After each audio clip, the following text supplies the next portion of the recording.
adanya pelopor atau pejuang yang menyebarkan agama Islam di Indonesia, terutama di Pulau Jawa. Nah, pelopor Islam di Indonesia itu ada Wali Songo, ya. Wali Songo itu ada di Gresik, Sunan Ampel, Sunan Bonang, Sunan Kalijogo, Sunan Giri, Sunan Derajat, Sunan Kudus, Sunan Muria, dan yang terakhir yaitu Sunan Gunung Jati.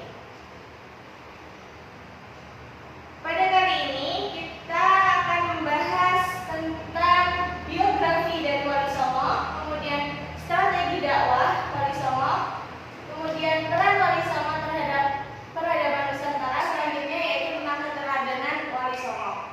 Oke, yang pertama kita akan membahas biografi dari Wali Songo. Yang pertama yaitu Sunan Gresik atau Maulana Malik Ibrahim. Jadi, Maulana Malik Ibrahim atau Sunan Gresik ini adalah seorang ahli tata negara yang menjadi penasehat raja, guru para pangeran dan juga dermawan terhadap hakim miskin. Nah, ada beberapa pendapat tentang asal-usul beliau. Nah, ada yang berpendapat tentang beliau ini berasal dari Turki, dan ada yang berpendapat juga dia berasal dari Persia atau di daerah Kashan. Dan beliau ini meninggal pada tanggal 12 Rabiul Awal 822 Hijriah dan dimakamkan di Desa Gapura, Kota Gresik. Yang kedua yaitu Sunan Ampel atau Raden Rahmatullah. Raden Rahmatullah ini beliau adalah cucu Raja Campa yang mana ayahnya bernama Ibrahim As-Samarqandi yang menikah dengan putri Raja Campa yang bernama Dewi Chandrawulan. Nah, Raden Rahmat ini datang ke Jawa langsung ke Majapahit karena dia memiliki bibi yang berada di sana yang bernama Dwi Dwarawati. Selanjutnya, yang ketiga yaitu Sunan Bonang, Sunan Maulana Magdum Ibrahim. Beliau ini adalah putra dari Sunan Ampel dari istri yang bernama Dewi Chandrawati. Beliau ini dikenal sebagai ahli ilmu kalam dan ilmu tauhid. Kemudian beliau ini mendirikan pesantren di Tuban di daerah kita ini ya. Kemudian santrinya dia itu dari seluruh penjuru daerah di tanah air. Kemudian dalam penyebaran Islam dia ini memiliki keunikan dengan cara mengubah nama-nama dewa dengan nama-nama malaikat. Dan beliau ini meninggal pada tahun 1525 dan dimakamkan di Tuban. Selanjutnya yaitu Sunan Kalijaga atau Raden Masyahid. Raden Masyahid ini dijuluki dengan nama Syekh Malaya dan ayahnya ini bernama Raden Sabur Tumenggung Ilwatikta. Beliau adalah keturunan Ronggolawe yang sudah Islam dan menjadi bupati di Tuban, sedangkan ibunya ini bernama Nawang Rum. Dan dia adalah salah satu wali yang asli Jawa. Kemudian Sunan Kalijogo ini meninggal di pertengahan abad 15 dan makamnya di Desa Kalilangu, Kabupaten Demak, Jawa Tengah. Selanjutnya yaitu kita membahas tentang Sunan Giri. Nama lainnya yaitu Raden Ainul Yakin. Beliau adalah putra dari Syekh Maulana Ishaq dan dia merupakan saudara ipar dari Raden Fatah, dikarenakan istri mereka ini bersaudara ya. Raden Ainul Yakin ini juga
Sofia. Kemudian selanjutnya Sunan Kudus.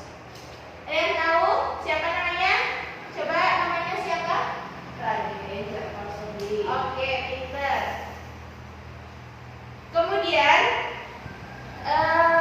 Sunan Kudus ini adalah putra dari Raden Usman Haji yang menyebarkan agama Islam di daerah Jipang, Panalan, Blora, Jawa Tengah.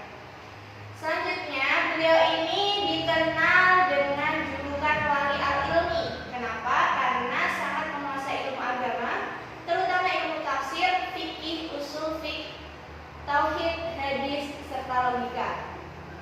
Sunan Kudus ini juga dipercaya sebagai panglima perang Kesultanan Demak, dan beliau ini meninggal di Kudus pada tahun 1550 dan makamnya di kompleks Masjid Menara Kudus. Ya. Selanjutnya yaitu Sunan Muria. Sunan Muria ini beliau adalah putra dari Sunan Kalijaga dengan Dewi Sarah. Nah, dalam dakwahnya beliau ini seperti ayahnya, ibarat mengambil ikan tidak sampai ke airnya. Dan menurut perkiraan Sunan Muria ini meninggal pada abad ke-16 dan dimakamkan di Bukit Muria Kudus. Yang terakhir yaitu Sunan Gunung Jati, yang nama lainnya yaitu Raden Syarif Hidayatullah. Beliau ini adalah salah seorang dari wali Songo yang banyak memberikan kontribusi dan menyebarkan agama Islam di Pulau Jawa, khususnya di daerah Jawa Barat. Tahu kan daerah Jawa Barat? Oke. Syarif Hidayatullah ini dikenal sebagai pendiri Kesultanan Cirebon dan Banten, dan di dalam penyebaran agama Islam beliau ini sempat menguasai Portugis atas Malaka, tapi itu tidak lama ya. Kemudian dia juga berhasil mengusir bangsa Portugis ketika hendak mengadakan kerjasama dengan Raja Pajajaran. Dan beliau meninggal di Cirebon pada tahun 1570. Usianya itu diperkirakan umur 80 tahun. Dan makamnya itu di Bukit Sabta Pangga di Gunung Jati, Desa Astana, Cirebon, Jawa Barat. Setelahnya kita akan bahas tentang strategi dakwah Wali Songo.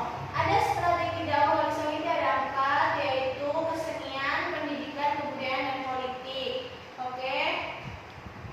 Selanjutnya, bagaimana sih peran Wali Songo terhadap peradaban Nusantara? Yang pertama, oke Mbak, jangan ngantuk ya. Tadi apa strategi dakwah Wali Songo?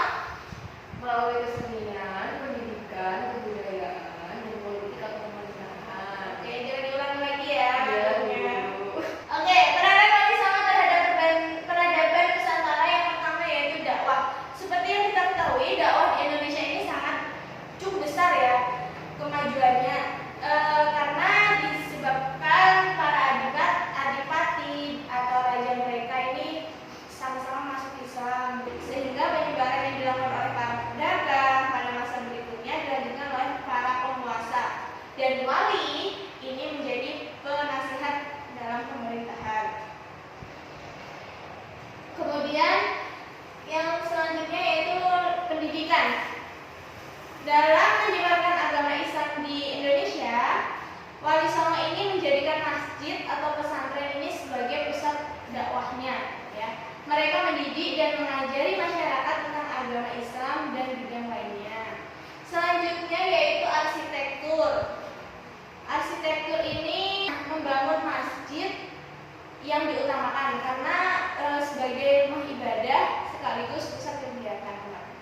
Dan mengembangkan gaya arsitektur ini dengan indah dengan sentuhan etnik dan budaya lokal.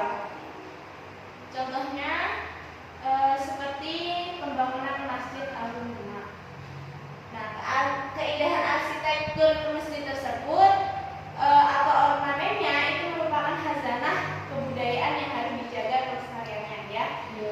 Sentuhan budaya juga menjadikan kehadiran masjid dapat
selanjutnya